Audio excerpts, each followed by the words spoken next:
welcome to another amazing interview. I'm here as always with my incredible co-host, Dr. Caleb Mezzi, but we have an amazing guest today, Nick Heath, who played with the Kansas City Royals and the Arizona Diamondbacks in the major leagues, was a 16th rounder out of Northwestern State, and now I believe plays for the Charleston Dirty Birds of the Atlantic League. I don't know if that's correct, but yeah, I played for them last year.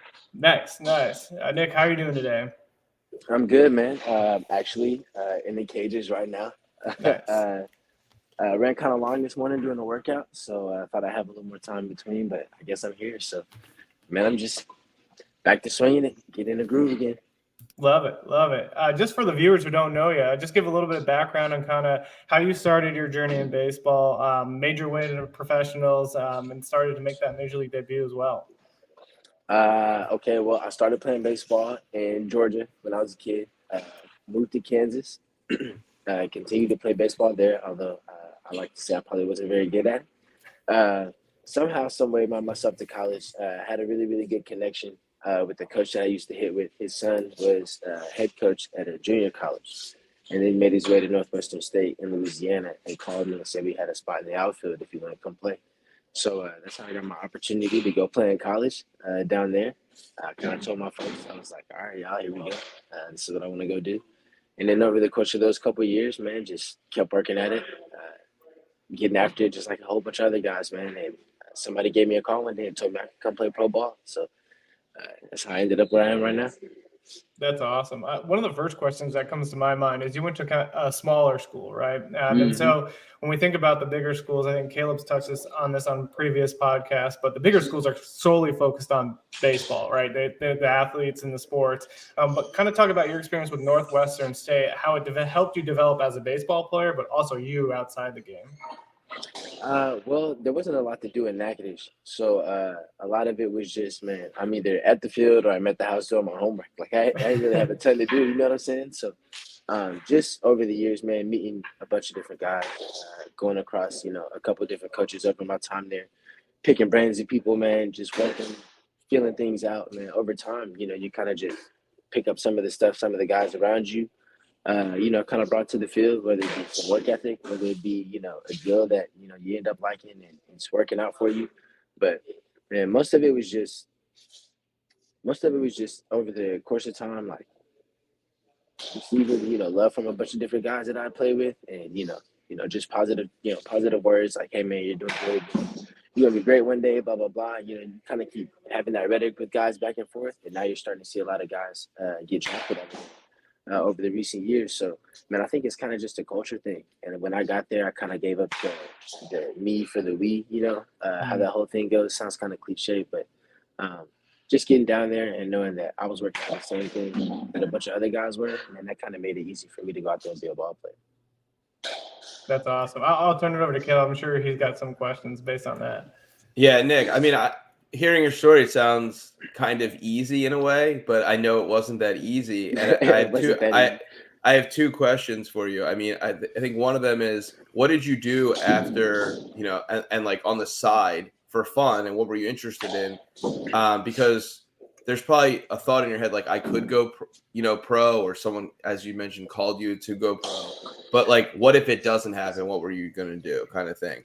And the other aspect of that is, what did you do for fun, just to kind of get your mind off the game? Because sometimes you're going 0 for 4, or you're not going to kind of be the person you want to be in pro ball. Well, what I was studying in college was psychology. And to be honest with you, I don't necessarily think at that time period I ever had a thought that I wouldn't play pro ball. And I don't want to sound like cocky in a sense, but that was kind of just like my plan A and my only plan. And if it didn't work out, then I was going to figure out what was going to happen after it. But I was good with psychology. I liked how the human brain works and figuring stuff out like that. It kind of just appealed to my interest. So I guess over the time, like psychology got easier to study, so it was easier to like do my homework and pass my tests. You know what I'm saying? Like be a college student. But even outside of baseball, I was a college student. You know what I'm saying? So I just got to go hang out with other ball players.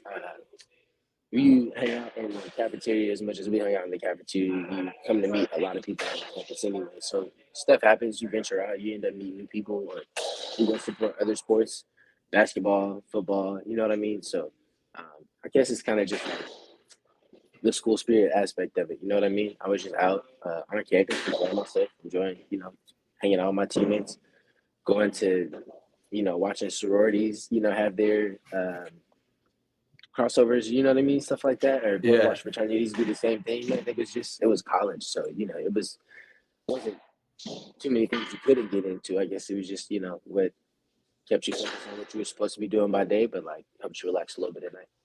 Just living life. So yeah, let me ask you, when that became plan A to just make it and go on that path, what would you call yourself? Were you already a pro ball player in your head? Were you just, like you said, a college student kind of going through the paces that you had to go to until you got there?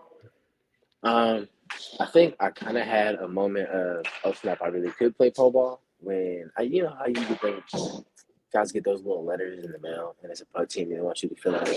Mm-hmm. Well, I got one and one of my coaches was like, look, man, like if you want to be a pro ball player, you could do it. He was like, letters coming in means somebody has an interest in you. He was like, but don't take this letter as you've done everything that you needed to do to get there so far. He was like, put the letter in your locker. He was like, leave it in your locker till, whatever day. He was like, but in between this, how much better you can get between now when you decide you need to go and fill that letter out. And me and him kind of had conversations over the time. He had gotten drafted, I want to say 3 times maybe, out of high school, twice out of JUCO, and then once out of college when he 3 or 4 times. And he was just telling me about some of the things that he went through as a ball player. And he didn't get to play pro ball. He, kind of made some decisions off elsewhere that ended up not working out in his favor. But the perspective that he gave me, and he was like, the timeline that you have to do this isn't as long as you think it is. He was like, so you really got to work for what for what you say you want, for what you show up here and say you want.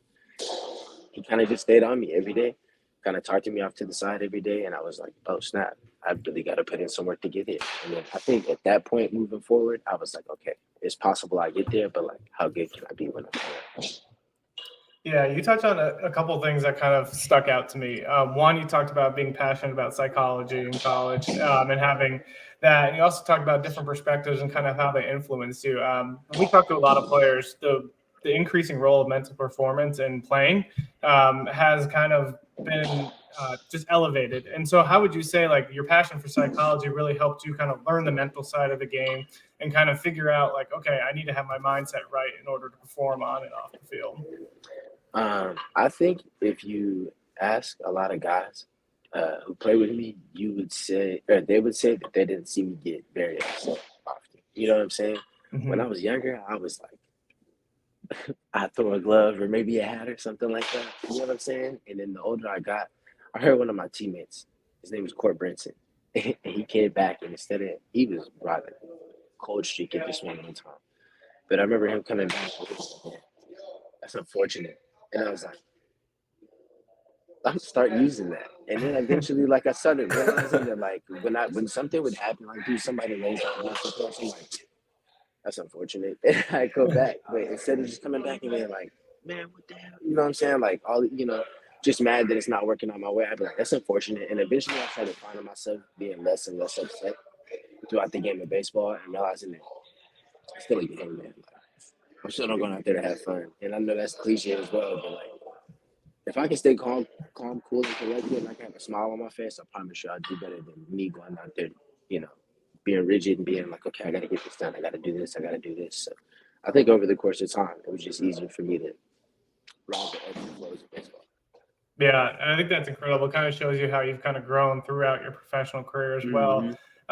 The one thing I kind of want to just transition into is like you got to make your major league debut, and I'm always interested about these stories and how guys have kind of had that opportunity. But you did it during the COVID-19 year, which is like probably makes it completely different for most guys. But kind of go into like what was it like to make your debut during that 2020 season where there was no fans, there was no like family the glamour, going there, family going to the game. Okay, I guess the concept of debuting, right, made me very nervous because I was like, oh snap, like this is it, I'm here. You know what I'm saying? Like this is what I've been working towards. Like the magnitude of it, right, made me nervous. But then once I got out there, and kind of having like blacked out for a moment and being like, oh snap, like where am I? And then being like, oh wow, like I'm on the field. You know what I mean? Like I'm between the lines. I feel like after that, with no fans in the stadiums, it almost felt like a backfield game. But we were just playing on like a big league court, and you actually had big leagues around you, right? So just not playing in front of a bunch of people, I was like, man, not even a bunch of people. You know what I mean? It's just our teams and TV. So like, I guess that's kind of a little nerve wracking. But you're like, man, it's cool, but like I thought, you know what I mean? Never gonna be so many people in the stands, but I'm glad I'm here. And then when I went and played with the Diamondbacks, and my first game was against the Nationals, and there were people in the stands, I was way more nervous. I was way more nervous that there were people like actually there looking. But I think, you know, either way you put it, like thankful for the opportunity. I guess just not having anybody there, I was just like, I was nervous walking out, and then once I got out there, I was like, oh, kind of chill. Like the game's mean everything now, but like it's pretty chill. And then I got in front of people, and I was like, oh, this is what playing in front of a crowd is like. It's gonna be like that Arizona League when you first go out and play that first professional game in the complex on the league. backfield, bro. They'd be like, yo, there's 3 people here. It's 2 moms and an uncle or something like that, bro. It's wild. Yeah. I was gonna say, and don't take this the wrong way, you have like that kid spirit in you, and it's a beautiful thing because baseball is a kid sport. But it seems like you carry that with you, you know, ever since you were, you know, throwing gloves and getting pissed off. You still have that kid spirit. Just you matured, right?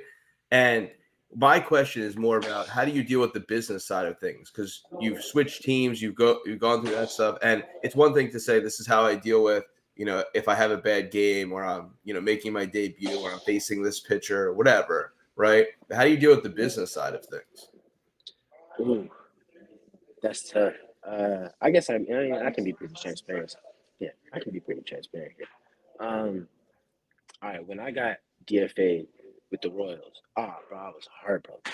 I was heartbroken. Not even the fact that like I got DFA'd, right? If they would have just been like, if the business side of things said you didn't have to leave Kansas City, I wouldn't have left Kansas City. You know what I mean? It's not that I didn't enjoy playing with the Diamondbacks. I love playing with the Diamondbacks. I love my team. You know what I mean? I love the guys I got to play with. I know the experience a lot better than it could have been. But when I had to leave Kansas City after being with all of those guys for what, 5 years at this point, 6 years at this point, I'm just like, yeah. I'm like, I'm not gonna see the homies no more. And then like you have to like, I mean, having to stay in contact with, you know what I mean? Like trying to stay in contact with them, but I'm on the road. So like sometimes your schedules don't match up. Now I'm on the West Coast. They're playing, you know, in the Midwest. Sometimes they go to the East Coast. But I'm just like, damn, when am I gonna see those guys again? And like I stayed in contact with some of them, but like, you know, the everyday stuff. Like some of them I know are having children. Some I know are getting married. Like you don't get to be around for stuff like that. So the business side of it kind of sucks because of how close and personal you end up getting with some of the people that you're around, right? Like some of my hitting coaches that I had in the city, some of the pitching coaches that I just got to know over the couple of years, right? I would go to them and talk to them every day. Like maybe we talk about something on the backfield or we talk about something during the season, a phone call or a text during the season. But then like now you're playing a different schedule and you got a whole different group of people you got to learn names and learn faces and what their roles are. And like new teammates coming in, I got to remember this guy's face. You know what I'm saying? Like, Yeah. So like it all kind of gets lost in the shuffle. So the business side of it sucks because it's hard to be personal with the guys that you go out there and play with every day and not knowing when you're going to have to switch the group of people that you do that with. So it's like leaving Kansas City just because I loved them. You know what I'm saying? I'm sure a lot of guys feel that way, you know, about the organization at Johnson. You kind of just had that like connection, you know what I'm saying? Like that has like a tie. Totally. So yeah, I would say like when you get drafted too by that team, a lot of you are all just becoming adults together in the minor leagues. Yeah, for sure. You're grinding out every single day, going from backfields, like you said, in the complex league, but then going on these bus trips on the road, and you're grinding out 100+ games with these guys every single year. That's the tough part about it. But I don't know. I guess you kind of I guess the more you see the business side, like as you go through the levels, and then you see some guys get traded, some guys get let go. You're like, yeah, that's tough. Like we just had dinner last night, and now they're getting it today. You know what I'm saying? And then I guess it just, I don't know. The business side of it makes it all real, but the personal side of it, you know what I'm saying? It just keeps you connected to it. Yeah, I think it goes back to the psychology piece too. You really like the human relationships, what you're able to build and kind of carry with you. It's part of the probably the thing that you find joy in the game. I'm curious too, like when you go to a new clubhouse, you go to a new team, or maybe I don't know how else to say this. They clear a team out. Like there's, a lot of trades that happen. New guys come in because sometimes you're there, but new guys are coming in. What are you doing to kind of, introduce yourself and kind of get acclimated to that whole process and culture? I guess when I was younger, I was a little more open to like going to speak to people when they came into the clubhouse. Right, I was a little more open to being like, "Hey, yo, what's going on? We're going out to grab, dinner later. You want to come after the game?" Like, kind of just they don't know nobody, so might as well invite them with us, right? So I feel like when I was younger, I did that, but now the older I am, maybe it takes a couple of days for me to actually like, you know what I'm saying, dig a little bit. Yeah, COVID probably did a lot to that as well. Yeah, but like you had to stay away from people, and he was talking to people from so far away. Like, you know what I mean? So I guess it's that experience now. When new guys come in, you always introduce yourself day one, and then as time goes, I guess I feel like now I kind of feel out who they are as a person before I go and just be like, "Oh, what's going on? I'm Nick." Like, you know what I'm saying? And I think to be honest with you, part of what got me in trouble, not even in trouble a little bit in the big leagues, but I guess was just like I feel like a lot of places I went, guys were very like locked in on the game, and I was still like, lay back. "What's going on, y'all? We got a game to go play. Let's get into it." You know what I mean? So I think it's kind of a blessing and a curse, right? Like I can get along with just about anybody.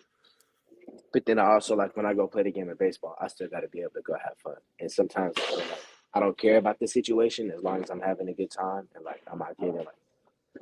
Because if I get out of that, then I start like, then I start getting too locked up and too rigid, and I feel like I can't really go out there and be myself. You know what I'm saying? Oh, yeah. So what is Nick doing outside of baseball now? Because we already talked about your college, Nick, where you're going to the parties and all that kind of stuff. But what is Nick doing outside of baseball now? Right now, man, I'm just looking to be honest with you, I feel like I'm really just looking to get back to the big leagues. At this current moment in time, I'm looking to get back to the big leagues. When I'm not here, but I'm not swinging, I'm not throwing, I'm not like figuring out, how to get my sprints in or something like that.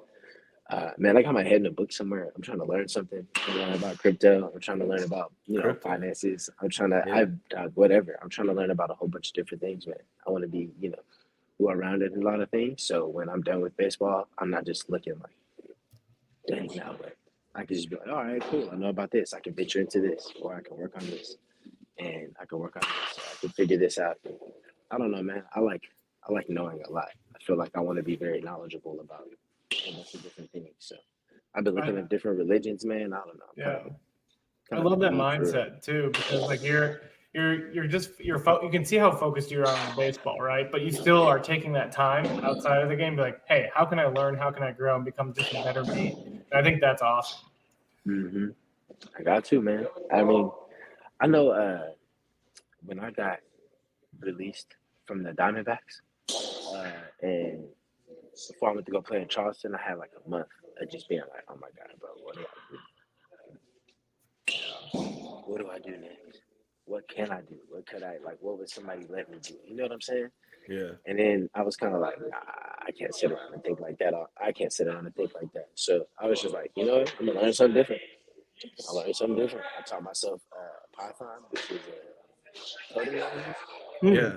That's awesome. I sat there and worked on that for like 7 months. It was so hard. It was so hard, but like I have a grasp on how to do that now. So I'm still like, I mess with it every couple of days and see if I can teach myself something different, or if I can remember something that I taught myself, for the first couple of days. So maybe that'll be useful somewhere. Maybe it won't be, but like at least I know it. So I don't know, man. I'm digging into a whole bunch of different things. So when baseball's over with, I don't have just the. So walk us through that process. So you have this idea, right? And the thing that nobody ever wants to admit is that there is a lot of downtime, whether it's the off season or during the season, especially if you're in the minors. There's a lot of downtime. Nobody ever wants to admit it. I'm in downtime. I know, but everybody kind of like shuts it off because they think it means that you're being lazy and you're not working hard enough. Because, like you said, everybody's so locked in and focused. Mm-hmm. But how does that process for you work? I want to learn something. I want to learn this, and then what do? Do you go on Amazon and buy a book? No plug. We're not getting any kickbacks here from Amazon. Or do you go on YouTube and just watch a few things? Do you reach out to somebody? Like, what's that process for you? All right. So when I was learning Python on my computer, I just YouTube you. I just went straight to YouTube and I was like, teach me Python. And I found the longest video, just like 7.5 hours, right? So the guy would walk me through, I'm gonna say a problem essentially, but he would walk me through an exercise on how to make this look like this and then how to compress it. And it was like 40 minutes, bro. And I was like, bro, what is happening? So eventually I just started watching. I'm so serious. I was like, oh my God. You're back in college. He is speaking Chinese at this point. And I'm like, this is not for real. So I'm like, okay. So I'm watching him do it. And I'm like, all right, let me try it. So I try it. Like, dang, bro. And all it gives you is a red triangle. That's it. It gives you a red triangle with an exclamation point. It doesn't tell you where it's wrong. It just gives you a red triangle with an exclamation point. So for the first week, I'm just stuck on like two exercises. It sucks. And then eventually I find out there's this little drop down tab and I can click the drop down tab and it'll tell me where I messed up. So I blew 2 weeks fast. But then like over the course of it, you start to kind of understand like, oh, okay, I remember I can put this parentheses here and it'll cut down half of this and I can make it that much neater, I suppose. And then eventually I started being able to get like, to have a conversation with my computer after I type it out. So I could type out hello and my computer would send me set responses and then give me somewhere. And if I responded a certain word, my computer would send me a different set of words, right? So over time I started learning that, but that was YouTube. And then for this Security Plus thing I'm trying to figure out in cybersecurity, the certification, I had to just go to Barnes and Nobles and get it. And get a book, and I'm reading this 800-page book right now. How to talk. Yeah, I think it's great that you're doing the language. This is taking curiosity and then figuring out how you learn, and then actually doing something, taking an action. Mm-hmm. It's really going to help you.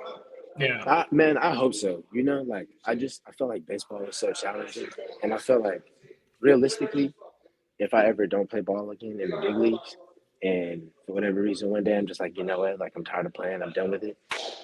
I feel like I've made it to the top of my career field. You know what I'm saying? In one aspect, I could probably do it. And again, I don't want to use to sound cocky, but like, albeit I didn't play as long as I want to. I'm not a Hall of Famer. Like, I always dreamed of being a Hall of Famer. You know what I'm saying? Like, I haven't won a Gold Glove or anything like that. The stuff that I wanted to do. But I can say I stepped foot out there. Mm-hmm. And although, like, realistically, it's not good enough for me, like, my pride, it's not good enough for me, you know what I'm saying? Like, I can say it. So, I feel like if I could make it to a certain point in one career field, I could do it in a different one if baseball doesn't work out for me. And I'm just being realistic, you know what I mean? Like, it's not all sunshine and roses all the time. So no, for sure. I think me and Jared would take that as a huge success. Just even stepping foot on the field. 100%. Yeah. I mean, I just kind of want to, like, you touched on a lot of this, but dive into the last question that we always ask our guests, because we want this to be awesome and entertaining for the fans, but we also want it to be a resource for future athletes who are kind of going through some of the same things. So if you had one piece of advice for any future baseball players who might be on this kind of the same journey you are, you know, kind of jumping around from team to team, what kind of advice would you have if they just find their identity outside of the game and just stay passionate and driven? I think the biggest thing for me was my coach, when I was in college, he was like, well, you just got to go for it. He's like, you want it, you got to go for it. And he was like, you go for it and you hate it. He was like, you can stop at any point in time. If you go for it and you love it and you're good at it, you know what I'm saying? Cool. And he was like, and the fact that, like, you love it, you're starting to get pretty good at it, you're starting to grasp concepts. He was like, you can make a ton of money in this one day. He was like, you take care of yourself, take care of your family. Like, what more could you possibly want? And I was like, it makes a lot of sense, right? But man, if you want it, go for it. And if you don't like it, and nobody gonna be mad at you if you stop, right? Yeah. I mean, it's your life. Do what you want with it. Go out there and chase whatever you think you can chase.